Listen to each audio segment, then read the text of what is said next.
अस्सलाम वालेकुम। तैयबा ज़िया चीमा।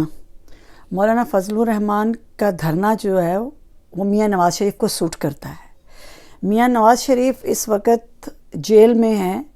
मियाँ नवाज़ शरीफ की इस वक्त हुकूमत नहीं है। मियाँ नवाज़ शरीफ का मुस्तकबिल फ़िलहाल तारीक नज़र आ रहा है। उन्हें इस वक्त जो उम्मीद की किरण नज़र आ रही है वो मौलाना फजलुर रहमान है। वो मौलाना फजलुर रहमान जड़ा किसी भांडे का टक्कर नहीं। हाँ, धरना देना या मार्च करना उसका सियासी हक़ है, इसी तरह जिस तरह के इमरान खान और ताहिर कादरी का सियासी हक़ था, उससे तो उसको मना नहीं किया जा सकता। लेकिन देखिए, कभी ये भी दिन आने थे कि शेर जो है वो गीदड़ को कह रहा है कि प्लीज़ तुम जाओ डी चौक पे जाओ, कुछ तो चेंज आए, ये हुकूमत गिराओ ताकि मेरे भी जेल से निकलने के चांसेस हों और मैं चौथी बार वज़ीर आज़म बनूँ।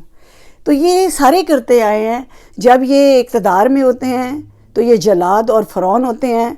उस वक़्त भुट्टो को टांग दो, उस वक़्त बेनज़ीर को